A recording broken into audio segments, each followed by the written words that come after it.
जम्मू कश्मीर के नगरोटा में आतंकवादी हमला हुआ है, जहां पर एक बार फिर सुरक्षा बलों को निशाना बनाया गया। हालांकि सुरक्षा बलों और आतंकवादियों के बीच यह एनकाउंटर खत्म हो गया है। सुबह से लेकर अब तक ये 4 तस्वीरें आपको हम दिखा रहे हैं। सुरक्षा बलों ने 4 आतंकवादियों को मार गिराया है। आज सुबह 5 बजे टोल प्लाजा के पास यह एनकाउंटर शुरू हुआ। सुरक्षा बलों ने पूरे इलाके को घेर लिया है। सभी आतंकवादी ट्रक पर सवार थे और इनके पास से हथियार भी बरामद हुए हैं। पुलिस के मुताबिक जैश ए मोहम्मद के 4 आतंकवादी घुसपैठ करके यहां आए थे और किसी बड़ी साजिश की फिराक में थे। जिस ट्रक में ये सवार होकर आए उससे हथियार भी बरामद हुए हैं। हालांकि इस बीच अब जम्मू श्रीनगर हाईवे को भी बंद किया गया।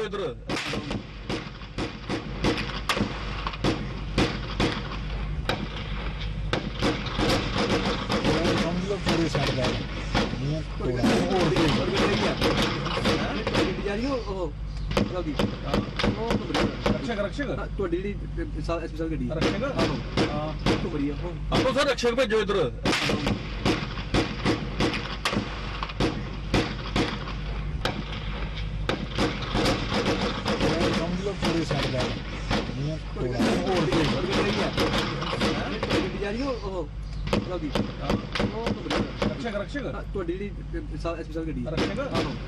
ये 2 तस्वीरें इस वक्त आपको दिखा रहे हैं। सुबह 5 बजे ये हमला आतंकवादियों ने किया जम्मू कश्मीर के नगरोटा में, जहां पर इस हमले को अंजाम दिया गया टोल प्लाजा पर। और ये वो ट्रक है जिसमें आतंकवादी सवार होकर आए थे। भारी मात्रा में हथियार भी बरामद हुए हैं।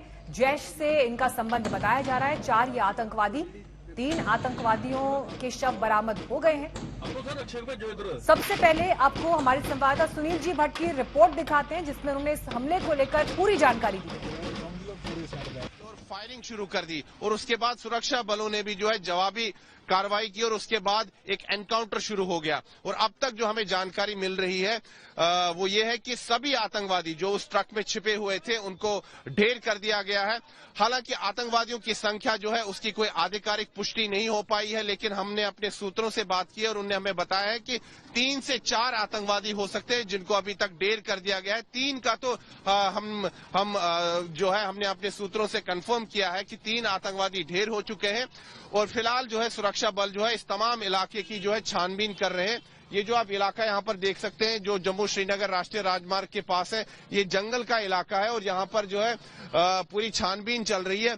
और मीडिया को जो है एनकाउंटर साइट तक जाने की अनुमति नहीं है, क्योंकि इस समय जो है ऑपरेशन अभी भी जारी है। और सुरक्षा बलों ने कहा है कि फिलहाल ऑपरेशन को बंद नहीं किया गया है, ऑपरेशन अभी भी जारी है और सुरक्षा जो है यहाँ पर कड़ी कर दी गई है। और जम्मू श्रीनगर राष्ट्रीय राजमार्ग को फिलहाल ट्रैफिक की आवाजाही के लिए बंद कर दिया गया है। और यहाँ पर भी आप देख सकते हैं कि सैकड़ों की संख्या में जो है यहाँ पर गाड़ियां जो है अभी फंसी हुई है, इनको आगे नहीं जाने दिया जा रहा है।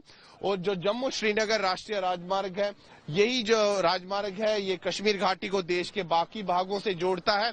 और यहाँ पर कई लोग फंसे हुए भी हैं, आप देख सकते हैं गाड़ियां रुकी हुई है क्योंकि एनकाउंटर जो है अभी भी जारी है, ऑपरेशन अभी भी जारी है। लेकिन हमारे सूत्र में बता रहे हैं कि सभी आतंकवादी जो उस ट्रक में छिपे हुए थे, जो कश्मीर घाटी की तरफ जा रहे थे, उनको ढेर कर दिया गया है और सुरक्षा बलों को एक बहुत बड़ी कामयाबी मिली है।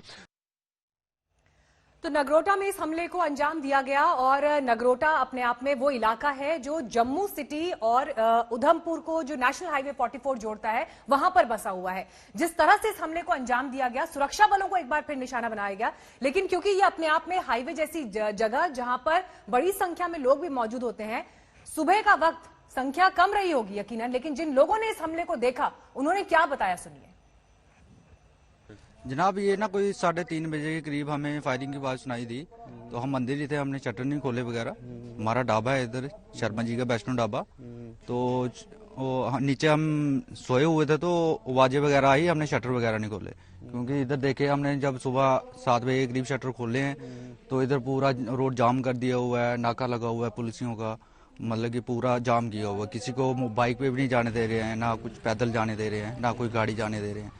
लोकल जो हमारे इधर के लोकल हैं उनको भी उन्होंने घर तक नहीं जाने दिया। जो आगे पीछे गए थे सुबह में वो उनको घर नहीं जाने दिया है। सारा इधर पूरा जाम किया हुआ है इधर। तो मतलब कितना फायर हुआ? जनाब कोई 4-5 बजे तक फायरिंग चलती रही है। अभी भी कोई आधा घंटा पहले फायरिंग हुई है, वही 5 मिनट ही है खाली, मतलब हुई है। तो अभी टोटली फायरिंग बंद है, आप भी सुन रहे हो। चश्मदीद सुबह 5 बजे जब इस घटना को अंजाम दिया गया, उस समय क्या हुआ, उन्होंने क्या देखा, उसकी जानकारी देते हुए कि जबरदस्त फायरिंग वहां पर हुई, लेकिन इस मुठभेड़ में आतंकवादियों को तो मार गिराया गया है। हालांकि जिस तरह से लोकतंत्र पर हमला करने के लिए, चुनावी प्रक्रियाओं को नुकसान पहुंचाने के लिए आतंकवाद और आतंकवादी घटनाओं को लगातार वहां पर अंजाम दिया जा रहा है, ऐसे में ये हमला फिर एक बार कई सवाल खड़े करता है। लेकिन गिरफ्तारी दिल्ली से भी हुई थी बीते समय, आपको याद होगा, जैश के आतंकवादी यहां से पकड़े गए थे और उस समय भी ये लग रहा था कि आखिर इनकी प्लानिंग क्या थी, क्योंकि कश्मीर से उनका संबंध था, वहां से ट्रैवल करते हुए दिल्ली पहुंचे थे। तो अब ये धीरे धीरे तार आपस में जोड़े जा रहे हैं, लेकिन हलचल इस हमले के बाद देश की राजधानी दिल्ली तक भी जबरदस्त है। गृह मंत्रालय इस पर कड़ी नजर बनाए हुए है, लेकिन जम्मू कश्मीर के डीजीपी दिलबाग सिंह से आज तक ने खास बातचीत की इस पूरे हमले को लेकर। अभी क्या व्यवस्था वहां पर है, हमला कैसे हुआ, सुनिए उन्होंने क्या जानकारी दी। हमारे साथ इस समय जुड़ चुके हैं जम्मू कश्मीर पुलिस के महानिदेशक दिलबाग सिंह। दिलबाग सिंह जी, सबसे पहले आज तक से बातचीत करने के लिए बहुत बहुत धन्यवाद। आज जो जम्मू श्रीनगर राष्ट्रीय राजमार्ग पर जो ये एनकाउंटर चला, इसके बारे में हमें क्या जानकारी दे सकते हैं? जी, हमारे पास पिछले कुछ दिनों से इतला आ रही थी कि ताजा इन्फिल्ट्रेशन की बिट जगह जगह से होने वाली है। कुछ दिन पहले बहुत बड़े पैमाने पर सीजफायर वायलेशन हुआ था। 2 ही दिन पहले ड्रोन से वेपन अर्निया के सेक्टर में पाकिस्तान की तरफ से फेंके गए थे, जिसमें AK-47 और पिस्टल भी शामिल है। पाकिस्तान इस ताक में है कि जो एक डेमोक्रेटिक प्रोसेस कश्मीर के अंदर, जम्मू के अंदर चल रहा है, उसको साबोटाज किया जाए। ये फ्रेश इन्फिल्ट्रेशन उसी कड़ी का हिस्सा है। वहां से ये ग्रुप रात को लॉन्च किया गया और ये पुराना जैसे 31 जनवरी को एनकाउंटर हुआ था, उसके हिसाब से ही ट्रक में बोर्ड करके हाईवे का रूट लेकर के कश्मीर की तरफ रवाना था। जब इसको चेकिंग के लिए रोका गया नगरोटा के चेक पॉइंट के ऊपर, पुलिस की पार्टी ने इनसे ग्रेनेड फेंका गया ट्रक के अंदर से और उसके बाद फायरिंग शुरू की गई। पुलिस की पार्टी ने जवाबी कार्रवाई दी, क्योंकि इतलात के मुताबिक हम लोगों ने हाईवे के नाका सारे स्ट्रेंथन कर रखे थे, जगह जगह BP गाड़ियां प्लेस करी हुई थी, क्विक रिएक्शन टीम्स हमारी हाईवे के ऊपर लगी हुई थी। हमारी क्विक रिएक्शन टीम ने जवाबी कार्रवाई करी, उसके ऊपर भी फायरिंग की और फायरिंग के साथ ग्रेनेड दागा गया, जिसके दौरान हमारे कुछ लोग जख्मी हुए। फायर फाइट पिछले 4 घंटे से ज्यादा हो गया है, चल रही है। अभी ऑपरेशन लगभग खत्म होने पे आ गया है। ये चारों के चारों आतंकी जो अभी जो इनकी डेड बॉडीज में 3 दिखाई दे रही हैं, चौथा अभी लोकेट करेंगे, सर्च होने लगी है। जैसे मोहम्मद का ग्रुप है। अच्छा। और बहुत बड़ा असला और मिशन लेके जो कश्मीर की तरफ जा रहा था, कोई बड़ी आतंकी कार्रवाई प्लान करके उसको एग्जीक्यूट करने के लिए जो कश्मीर की तरफ रवाना थे। अच्छा दिलबाग सिंह जी, आप पुष्टि कर रहे हैं कि फिलहाल 3 आतंकवादी जो है मार दिए गए हैं? 3 ऐसे हैं जिनकी डेड बॉडीज ड्रोन से दिख रही हैं और चौथी डेड बॉडी अभी दिख नहीं रही, क्योंकि ट्रक के अंदर आग लग गई थी। असला मिशन जो लेके आए थे, ग्रेनेड बार बार फेंक रहे थे, दाग रहे थे, हो सकता है उसने आग पकड़ ली। उसमें 3 डेड बॉडीज ही अभी दिख रही, चौथी हो सकता है कि ट्रक के अंदर जो सामान है उसके नीचे अभी छुपी हो। चौथी डेड बॉडी अभी हम देख नहीं पा रहे, तलाशी के बाद पता चल जाएगा चौथी का भी। तो ये जो आतंकवादी थे, जैश-ए-मोहम्मद जो है आतंकी संगठन से थे? जी, पाकिस्तान की जो एजेंसीज हैं, उन्होंने बार बार जब जहां पर अमन का माहौल और कोई डेमोक्रेटिक प्रोसेस शुरू होता है, उसको ठेस पहुंचाने के लिए, नुकसान पहुंचाने के लिए अपने तरफ से ही अपने आतंकियों को भेजते हैं, जो पाकिस्तानी मूल के होते हैं, पाकिस्तानी ओरिजिन के होते हैं, जिसमें लश्कर-ए-तौबा और जैश-ए-मोहम्मद के लोग होते हैं। इस बार जैश-ए-मोहम्मद का ये ग्रुप भेजा गया और ऐन इस मौके पे भेजा गया जब एक बहुत बड़ी डेमोक्रेटिक प्रोसेस जम्मू कश्मीर के अंदर अवाम की बेहतरी के लिए चल रही है। परसों जो अर्निया के सेक्टर से वेपन फेंके गए, वो वेपन भी रास्ते में इंटरसेप्ट हुए और वो वेपन पकड़े गए हैं। ड्रोन से वेपन तो बड़ी बात यहां पर जम्मू कश्मीर के डीजीपी कह रहे हैं कि जम्मू कश्मीर में अमन शांति बहाल करने के जो प्रयास हैं, उन्हें नुकसान पहुंचाने के लिए, चोट पहुंचाने के लिए इस तरह से पाकिस्तान स्पॉन्सर्ड टेररिज्म, आतंकवाद वहां पर फैलाया जा रहा है। और आज सुबह 5 बजे जो हुआ, ये इसी तरह की कोशिशों का एक और उदाहरण है। हमारे साथ संवाददाता जम्मू और कश्मीर से लेकर दिल्ली तक मौजूद हैं। अरविंद ओझा दिल्ली से जुड़ रहे हैं, श्रीनगर में मौजूद है अशरफ वानी और सुनील जी भट्ट नगरोटा जम्मू में मौजूद है, जहां पर यह हमला हुआ है। अब सुनील, हालांकि बहुत जल्दबाजी है कुछ भी अभी कहना, लेकिन फिर भी किस तरह के इनपुट्स अभी एजेंसीज शेयर कर रही हैं आपके साथ? ये आतंकवादी 4 ही थे, उससे ज्यादा थे? इस पर कुछ अभी क्लैरिटी मिल पाई है? बिल्कुल मीनाक्षी, अभी थोड़ी देर पहले ही मैंने जम्मू कश्मीर के पुलिस के महानिरीक्षक दिलबाग सिंह से बात की और उन्होंने साफ तौर पर कहा कि ये 4 आतंकवादी थे और जो उनको भी जानकारी मिली है उन्होंने कहा कि चारों को ढेर कर दिया गया है, लेकिन अभी 3 आतंकवादियों के शव जो है वो बरामद हो चुके हैं। एक आतंकवादी का शव अभी बरामद नहीं हुआ है, तो 4 आतंकवादी फिलहाल कहे जा रहे हैं, लेकिन किसी भी प्रकार का चांस नहीं लिया जा रहा है। अभी भी जो सर्च ऑपरेशन है, तलाशी अभियान है, जारी है जंगलों के इलाके में, और जो राष्ट्रीय राजमार्ग है उस पर जो ट्रैफिक की आवाजाही वो बंद कर दी गई सुबह ही, और जो ऑपरेशन है अभी भी जारी है, क्योंकि सुरक्षा बल जो ये सुनिश्चित करना चाहते हैं कि किसी भी प्रकार का जो गोला बारूद है वो सड़क पर ना गिरा हो, कोई आतंकवादी जंगल में ना छिपा हो, तो इस चीज को सुनिश्चित किया जा रहा है। लेकिन जो बड़ी बात सामने आ रही है मीनाक्षी कि 28 नवंबर से जिला विकास परिषद के चुनाव होने जा रहे हैं जम्मू कश्मीर में। पहली बार ऐसा हो रहा है कि 3 स्तरीय जो पंचायती राज व्यवस्था है वो जम्मू कश्मीर में लागू हो गई और उसी के अंतर्गत जिला विकास परिषद के चुनाव होने जा रहे हैं। तो पाकिस्तान जो है इस लोकतांत्रिक प्रक्रिया को भंग करना चाहता है, डिसरप्ट करना चाहता है, जैसा कि जम्मू कश्मीर पुलिस के महानिरीक्षक दिलबाग सिंह ने भी यही हमें जानकारी दी। लेकिन जो तस्वीरें सामने आ रही है एनकाउंटर साइट से, आप देख सकते हैं मीनाक्षी, जो सीसीटीवी फुटेज है उसमें आप देख सकते हैं ट्रक जिसमें गोला बारूद भी था, काफी मात्रा में जो है असला भी था, वो एक्सप्लोड हो गया। वो क्योंकि जब गोलाबारी चल रही थी, मुठभेड़ चल रही थी, तो वो गोला बारूद जो है वो उस ट्रक में जो एक्सप्लोड हुआ, तो आप देख सकते हैं कि विस्फोट की तस्वीरें भी आप देख सकते हैं। तो आप इन चीजों से समझ सकते हैं कि अगर ये असला, गोला बारूद और ये आतंकवादी कश्मीर घाटी पहुंच जाते तो कितनी बड़ी वहां पर जो है आतंकी घटना हो सकती थी। लेकिन हमारे मुस्तैद सुरक्षा बलों ने समय रहते ही आतंकवादियों के नापाक मंसूबों पर पानी फेर दिया। सुनील, हम ये तस्वीरें भी लगातार दिखा रहे हैं, इसमें आप देख सकते हैं इसी ट्रक में सवार होकर दरअसल ये आतंकवादी पहुंचे थे और जम्मू कश्मीर के डीजीपी ने ये बात क्लियर की है कि 4 आतंकवादी थे, 3 को मार गिराया गया, हालांकि चौथे का शव अभी बरामद नहीं हुआ है। अशरफ, आपको मैं यहाँ बातचीत में जोड़ना चाहूंगी। देखिए, पाकिस्तान किस तरह से जम्मू कश्मीर के इलाकों में लोकतांत्रिक व्यवस्था को बिगाड़ना चाहता है, ये घटना एक और इस बात का उदाहरण है। लेकिन बड़ा सवाल ये घुसपैठ कहां से हुई, कैसे हुई? खबरें इस तरह की निकल कर आ रही हैं कि सांबा हीरानगर रूट के जरिए घुसपैठ हुई है। कुछ इस पर डिटेल्स मिली है अभी? बिल्कुल मीनाक्षी, दरअसल ये पहली वारदात नहीं है जहां पर अंतर्राष्ट्रीय सीमा को घुसपैठ के लिए इस्तेमाल किया गया, खासतौर से जैश ए मोहम्मद आतंकी संगठन की तरफ से। इसी साल जनवरी में भी इसी तरह का एक इनकाउंटर हुआ था नगरोटा के पास ही, जब एक ट्रक से, जो कि कश्मीर की ट्रक थी, कुलगाम जिले की ट्रक थी, उसमें से 3 आतंकी मारे गए थे, उनसे एक भारी मात्रा में हथियार और गोली बारूद बरामद हुआ था।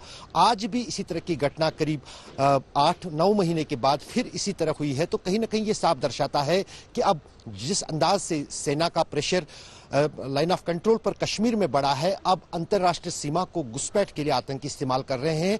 और इससे पहले हथियार भी कई बार जो है अंतर्राष्ट्रीय सीमा से ही जो है स्मगल कराए गए आतंकियों के लिए। तो कहीं ना कहीं ये अब देखना होगा सुरक्षा एजेंसियों को कि आखिर ये पूरा जो अंतर्राष्ट्रीय सीमा घुसपैठ के लिए इस्तेमाल किया जा रहा है, इसको किस तरह से रोका जाए। यहां पर भी जो पिछले 2 वारदातें हुई, उसी तरह का मॉडस ऑपरेंडी इस्तेमाल किया गया। बीती रात घुसपैठ हुई शाम को, उसके बाद ट्रक जाता है, वो उन घुसपैठियों को हथियारों समेत ट्रक में श्रीनगर लाने की कोशिश करता है। लेकिन सबसे जो सफल बात रही सुरक्षा बलों के लिए कि उन्हें पहले ही इस बात की खबर मिली और उन्होंने पुलिस पार्टी को पहले ही नगरोटा में टूल प्लाजा के पास तैनात किया था। जो ही ट्रक वहां पहुंचती है, पुलिस ट्रक को रोक के वहां पर तलाशी शुरू करती है, फायरिंग होती है और जवाबी कार्रवाई में 4 आतंकी मारे जाते हैं। फिलहाल जैसे सुनील कह रहा था कि पूरे इलाके की घेराबंदी चल रही है, वहां पर तलाशी अभियान चल रहा है। जब तक सुरक्षा एजेंसियों को ये स्वस्थ नहीं हो जाएगा कि पूरा इलाका सैनिटाइज किया गया है, तब तक फिलहाल जम्मू श्रीनगर राष्ट्रीय राजमार्ग पर जो है आवाजाही रोक बंद किया गया है। लेकिन ये भी देखना होगा कि जिस तरह से इस हमले को अंजाम दिया गया है और दिल्ली में जो गिरफ्तारियां हुई थी, क्या कोई संबंध है इनके बीच में, यह हमें बताएंगे अरविंद ओझा। लेकिन इस बीच ये तस्वीरें आप जरूर देखिए। जम्मू कश्मीर के डीजीपी ने बताया कि 3 आतंकवादी जो हैं उनके शव बरामद हुए हैं, लेकिन जिस ट्रक में ये सवार होकर आए थे आतंकवादी, उससे असला भी मिला है।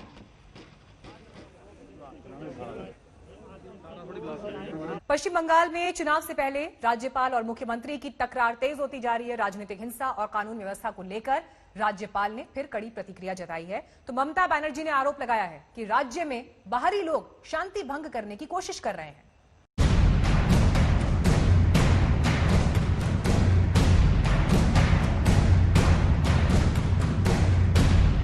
पश्चिम बंगाल में चुनाव की आहट करीब आ रही है। और इसके साथ ही राज्यपाल और ममता बनर्जी के बीच सियासी जंग का सिलसिला भी तेज हो गया है। पश्चिम बंगाल में राजनीतिक हिंसा को लेकर राज्यपाल जगदीप धनखड़ पहले भी सख्त प्रतिक्रिया दे चुके हैं।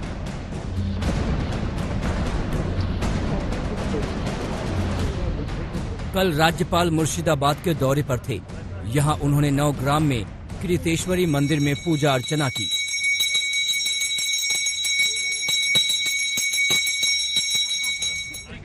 वग्राम में कृतेश्वरी मंदिर और हजरूद्री का दौरा करने के बाद राज्यपाल जगदीप धनखड़ ने बेहरामपुर सर्किट हाउस में पत्रकारों से मुलाकात की।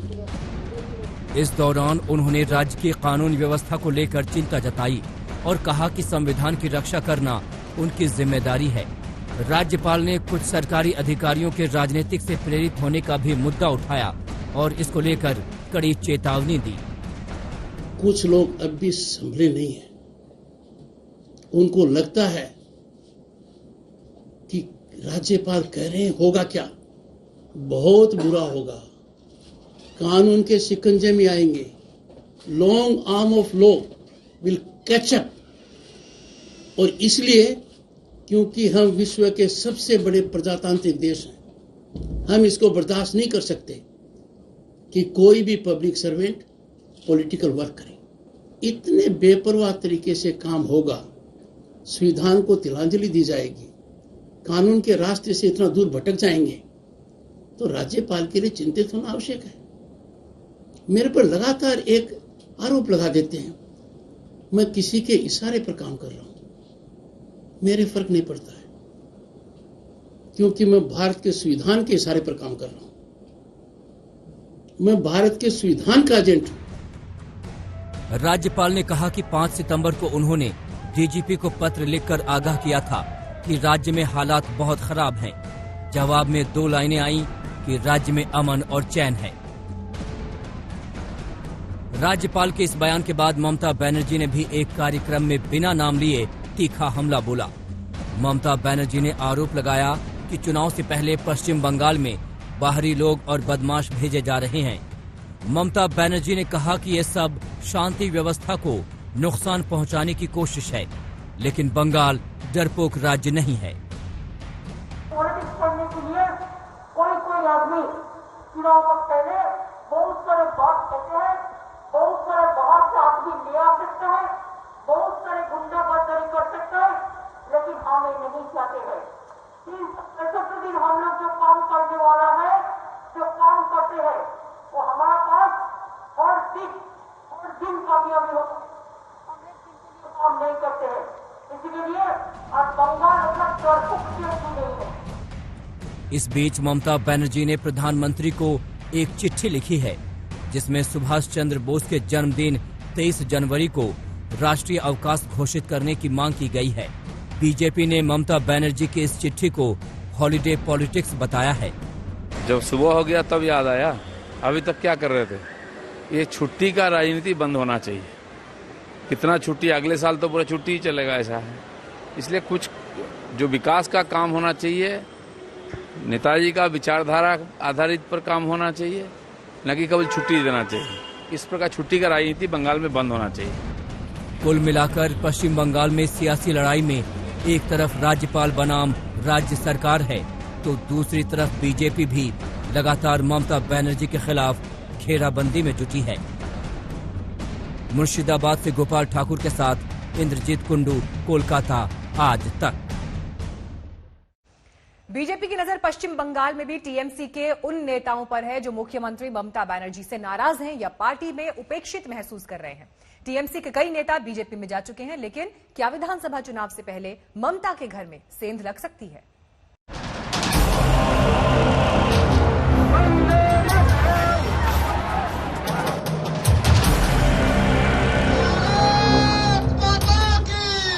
पश्चिम बंगाल में मुख्यमंत्री ममता बनर्जी के घर में क्या बीजेपी सेंध लगा रही है?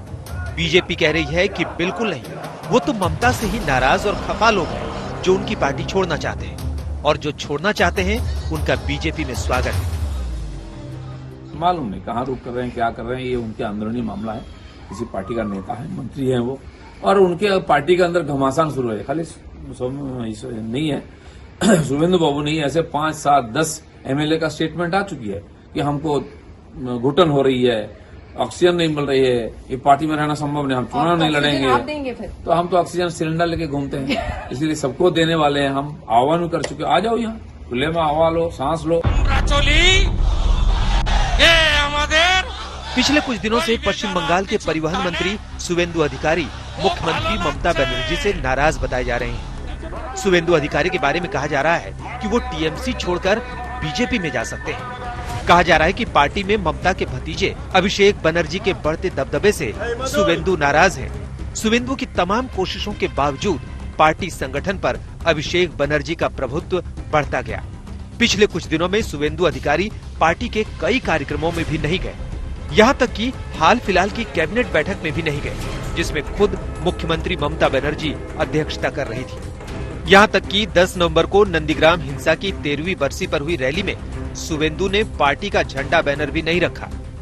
शुभेंदु ने मुख्यमंत्री ममता बनर्जी का नाम तो नहीं लिया, लेकिन इशारों में खुली चुनौती भी दे डाली। लड़ाई माठे देखा হবে, राजनीतिर मंचे देखा হবে, जय जय नंदीग्राम, संगे आছেন তো? এই লড়াইতে মানুষ জিতবে, গণতন্ত্র জিতবে, শুভেন্দু অধিকারী ভয় পায় না। सिंगूर और नंदीग्राम वो प्लेटफॉर्म थे जहां से ममता की कामयाबियों की ट्रेन दौड़ी थी। वहां किसानों के आंदोलन को ममता ने भुनाया। तब नंदीग्राम में ममता के लेफ्टिनेंट 49 साल के शुभेंदु अधिकारी ही थे। अगर शुभेंदु बीजेपी की तरफ रुख करते हैं तो ये मुकुल रॉय के बाद ममता को एक बड़ा झटका हो सकता है। अपने घर में लगती सेंध से ममता बनर्जी बिफरी हुई है। একদিন আসবে যারা আজকে এই কাজগুলো করছে প্রত্যেকটা ইঞ্চিতে ইঞ্চিতে বদলা নেব বলে যাচ্ছি, প্রত্যেকটা বদলা নেব, খুনের বদলে খুন দিয়ে নয়। যা দেখিয়েছেন তাই দেখবেন আয়নাতে, মনে রাখবেন ইঞ্চিতে ইঞ্চিতে বদলা নেব। অনেক অপমান বাংলাকে আপনারা করেছেন, আমাকে অনেক অপমান করেছেন, অনেক অসম্মান করেছেন, আমাকে গভর্নমেন্ট চালাতে দেন না। लेकिन सवाल है कि क्या टीएमसी छोड़कर बीजेपी में जो नेता जा रहे हैं उसके पीछे बीजेपी के प्रति उनकी वैचारिक समानता है, या ममता से नाराजगी, या फिर कुछ पाने की चाहत। अगर बीजेपी में जाने वाले टीएमसी नेताओं को देखें तो कुछ को कामयाबी मिली और कुछ मायूस हुए। कभी टीएमसी में नंबर 2 नेता माने जाने वाले मुकुल रॉय 3 साल पहले बीजेपी में शामिल हो गए थे, लेकिन शारदा नारदा घोटाले में आरोपी मुकुल रॉय को मंत्री पद तो दूर राज्यसभा की सदस्यता भी नहीं मिली। मुकुल रॉय को बड़े इंतजार के बाद पार्टी उपाध्यक्ष पद से ही संतोष करना पड़ा। वैसे ही कोलकाता के मेयर सोवन चटर्जी और विधाननगर के मेयर सब्यसाची दत्ता को बीजेपी में जाने का कोई फायदा अब तक नहीं मिला, लेकिन टीएमसी के अर्जुन सिंह को फायदा हुआ, जो पिछले साल मार्च में बीजेपी में गए और मई में बैरकपुर सीट से सांसद बन गए। वैसे ही सौमित्र खान भी पिछले साल जनवरी में बीजेपी में शामिल हुए और मई में बिष्णुपुर सीट से बीजेपी टिकट पर एमपी हो गए। साथ ही बीजेपी के बंगाल युवा मोर्चा की कमान भी मिल गई। बीजेपी अपना आधार बढ़ाने में जुटी है और टीएमसी बचाने में। मनोज्ञा लोईवाल के साथ इंद्रजीत कुंडू, कोलकाता, आज तक। आतंकवादियों ने जम्मू के नगरोटा में सुरक्षा बलों पर निशाना साधा, लेकिन सुरक्षा बलों ने इन्हें नेस्तनाबूद कर दिया। 3 आतंकवादियों के शव बरामद हो चुके हैं, जबकि ये वो तस्वीर आपको हम दिखा रहे हैं टोल प्लाजा के करीब, जहां पर ट्रक से भारी मात्रा में हथियार बरामद हुए और इसी ट्रक में ये आतंकवादी सवार थे। जैश की साजिश को नाकाम कर दिया है सुरक्षा बलों की चौकसी और मुस्तैदी ने। टोल प्लाजा पर सुबह 5 बजे के करीब यह घटना हुई। जो प्रत्यक्षदर्शी हैं उनका यह कहना है कि जबरदस्त फायरिंग की आवाज वहां से आई।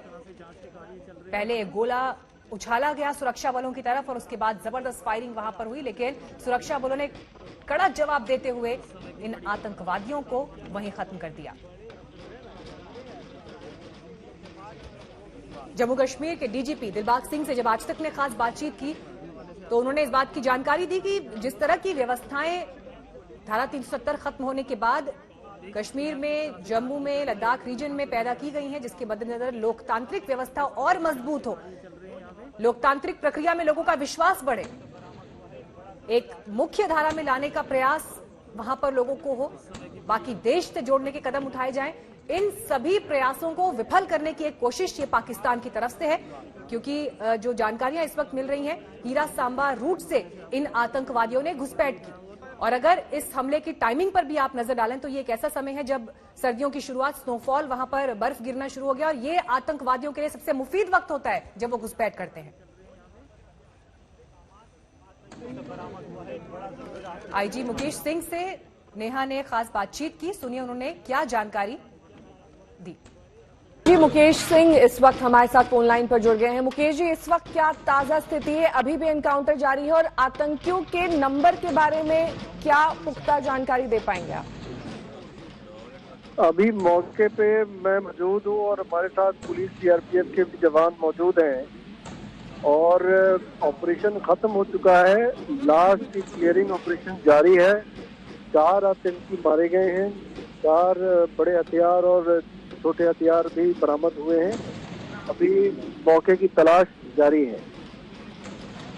ये जो इन्फॉर्मेशन, जो इनपुट लगातार मिल रहा है, हमारे रिपोर्टर ने भी जानकारी दी है, इन्फिल्ट्रेशन पाकिस्तान से, एलओसी से, बॉर्डर की सीमा पार करके ये आतंकी दाखिल हुए थे नगरोटा में।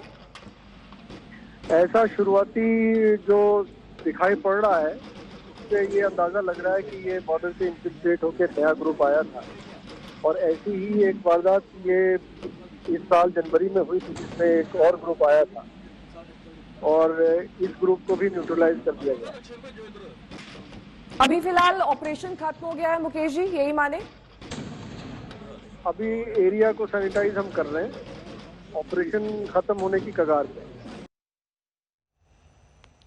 और इस बीच ये तस्वीरें भी आपको हम दिखा रहे हैं। देखिए वहां पर पूरे प्रयास इस वक्त जो टीम्स मौजूद हैं, क्योंकि जो असला वहां से बरामद हुआ है, इसके अलावा अब आगे जानकारियां जुटाई जाएंगी कि आखिर इन आतंकवादियों का मकसद कहां था, क्या था जब ये इस हाईवे से गुजर रहे थे, किस बड़ी साजिश और जो ये हथियारों का जखीरा इनके पास था, इससे ये क्या करने वाले थे। हमारे साथ दिल्ली से अरविंद ओझा मौजूद हैं, श्रीनगर में अशरफ वानी जुड़ गए हैं, और इसके अलावा हमारे साथ lieutenant general retired Sanjay Kulkarni साहब भी जुड़ गए हैं। सबसे पहले अरविंद, मैं आपके पास आना चाहूंगी। दिल्ली में भी जैश के आतंकवादी की गिरफ्तारी हुई है, यकीनन यहां पर गृह मंत्रालय की भी कड़ी नजर दिल्ली से लेकर जम्मू तक बनी हुई है। क्या जो गिरफ्तारी जैश के आतंकवादी की दिल्ली से हुई है, उससे कोई कनेक्शन अभी इस हमले का जोड़कर देखा जा रहा है?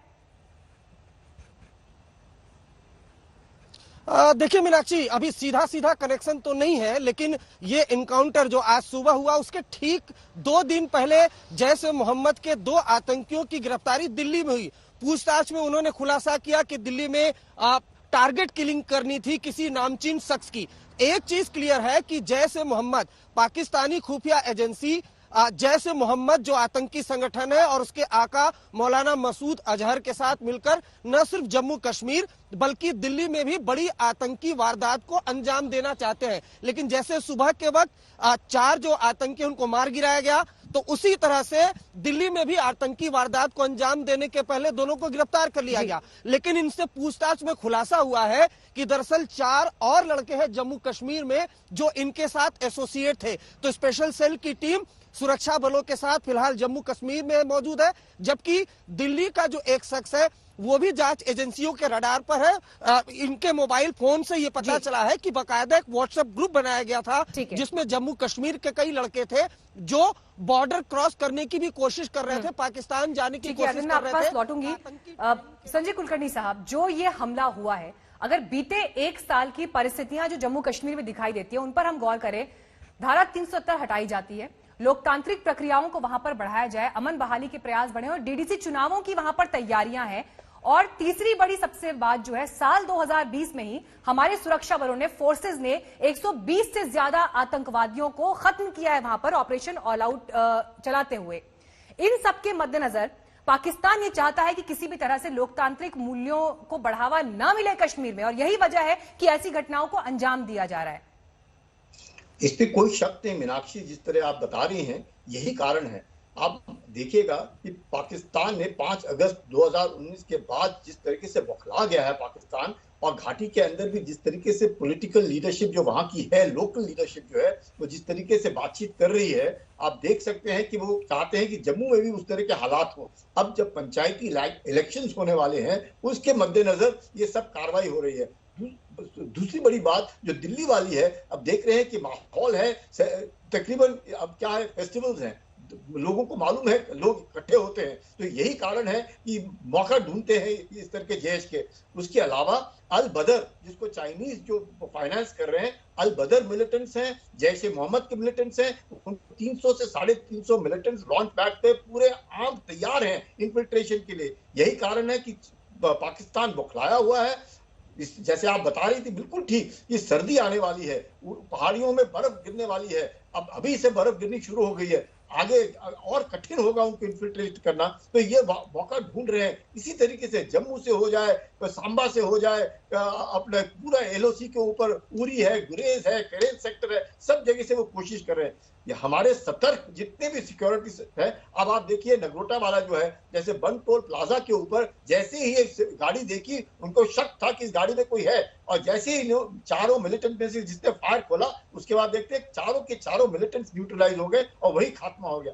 ये जो पूरी कार्रवाई है, एक तो पंचायती इलेक्शंस को मद्देनजर रखते हुए हो रही है, आप देखेंगे, अब पुलवामा में आप देखिएगा किस तरह के 12 सिविलियंस मारे गए हैं, तो ये सब बौखलाया है। पाकिस्तान अब चीन के इशारों के ऊपर ज्यादा से ज्यादा हिंदुस्तान के ऊपर प्रेशर डालने की कोशिश कर रहा है। चीन कुछ कर नहीं पा रहा है, तो पाकिस्तान को अपने जो पिट्ठू बना रखा है उसके द्वारा डाल रहा है। पाकिस्तान एक नैरेटिव बनाने की कोशिश कर रहा है कि हम लोग एक आतंक के शिकार है। उन्होंने सांप पाल रखे हैं, अब वही सांप उनको भी ढकेंगे, हमारे को तकलीफ देंगे, पर हम सक्षम है, हम इनके ऊपर पूरी कार्रवाई करने के सक्षम है, इसमें कोई शक नहीं। और सबसे बड़ी बात मीनाक्षी ये है कि हम लोगों ने, जितने नागरिक हैं, हम लोगों ने सतर्क रहना चाहिए। सुरक्षा बल सतर्क है, रहेंगे, नागरिक भी अगर सतर्क रहेंगे और बता पाएंगे कि क्या हरकत हो रही है, आप देखेंगे कि कुछ भी नहीं होगा। जम्मू कश्मीर के अंदर आवाम जो है वो आज सरकार के साथ खड़ी है, इसमें कोई शक नहीं है। लेकिन ये जो और ये सर आपने बहुत इंपॉर्टेंट बात की है, क्योंकि इस साल में स्पेसिफिकली जो ऐसी घटनाएं हैं जिसमें एनकाउंटर हुए हैं, सुरक्षा बलों ने आतंकवादियों से लोहा लिया है, उसमें सिर्फ एक सिविलियन की मौत हुई है। ये बात ये दिखाती है कि किस तरह से अब वहां पर कश्मीर की जनता आगे बढ़ चुकी है। वो आगे बढ़ रहे हैं और अपने भविष्य के बारे में सोच रहे हैं, क्योंकि पहले जिस तरह का देखा जाता था कि लोकल एक सपोर्ट मिल जाता था कभी कभी आतंकवादियों को, वैसी परिस्थिति अब बेहतर दिशा में जाती हुई वहां दिखाई दे रही है, और यही पाकिस्तान की तकलीफ की वजह है। लेकिन इस बीच आप सुनिए बीजेपी के प्रदेश अध्यक्ष रविंद्र रैना ने इस हमले को लेकर क्या कहा। भारतीय सेना तथा जम्मू कश्मीर पुलिस के बहादुर जांबाज वीरों ने पाकिस्तान की बड़ी आतंकी साजिश को विफल कर दिया है। पाकिस्तान की ओर से घुसपैठ करके आए आतंकवादियों को जम्मू के नगरोटा में मौत के घाट उतार दिया गया है। पाकिस्तानी आतंकवादियों ने बड़े पैमाने पर जम्मू कश्मीर को दहलाने की साजिश की थी और एक बड़ी मात्रा में विस्फोटक सामग्री के साथ ये सभी आतंकवादी कश्मीर घाटी में घुसने की फिराक में थे।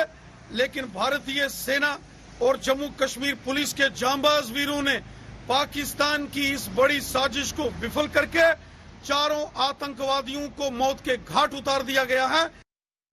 अशरफ भी मौजूद है श्रीनगर से हमारे साथ। अशरफ, आप तो जमीन पर लगातार नजर बनाए हुए हैं, और देखिए बीजेपी ने तो इस साल अपने 9 नेताओं को खोया है, जो जिनके ऊपर जिनकी टारगेटेड किलिंग्स की गई हैं, जिनको निशाना बनाकर मौत के घाट उतारा गया है, सरपंचों को निशाना बनाया गया है। ये प्रयास है कहीं ना कहीं पाकिस्तान की तरफ से कि किसी भी तरह की लोकतांत्रिक व्यवस्था वहां बहाल ना हो, लोग राजनीति में अपना भविष्य ना तलाश ले, और इसीलिए जमीन पर हालात को बिगाड़ने की कोशिश की जा रही है।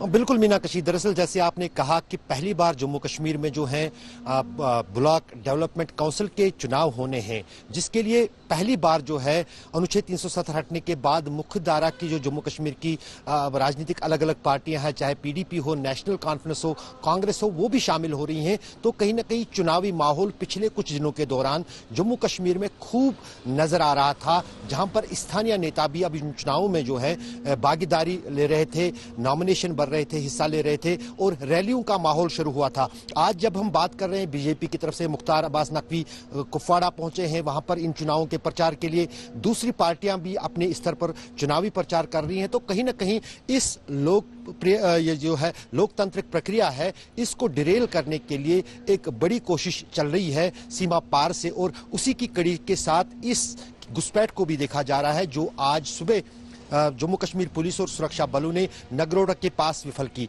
जो हमारे पास पुलिस और सुरक्षा एजेंसियों की जानकारी आ रही थी, कल ही जो है इस ग्रुप ने जो जैश मोहम्मद का बताया जा रहा है घुसपैठ की थी हीरानगर सांबा सेक्टर में। उसके बाद लगातार सुरक्षा एजेंसियों के पास ये जानकारियां मिल रही थी कि इस तरह से ग्रुप जो है कश्मीर वादी जाने की फिराक में है और पुलिस का नाका जो है नगरोटा टोल प्लाजा के पास लगाया गया और वहां पर ये मुठभेड़ हुई जिसमें ये चारों जो घुसपैठिए थे वो मारे गए हैं।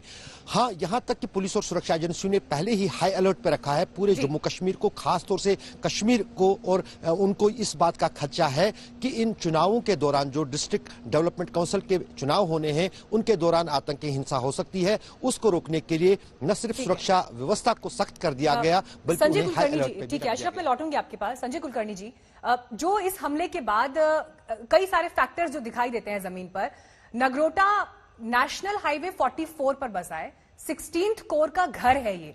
ऐसे में इस जगह पर जो ये घटना हुई है, क्या मैसेज, क्या संकेत इससे मिलते हैं? ये ऐसे है कि पहले भी यहाँ पे दो साल पहले में हादसे हुए हैं। ये बहुत ही हाई सिक्योरिटी जोन है, इसमें से गुजरना इतना आसान नहीं है और यही कारण है कि मिलिटेंट्स ने सोचा होगा यहाँ से जाएंगे, कुछ करने की कोशिश करेंगे।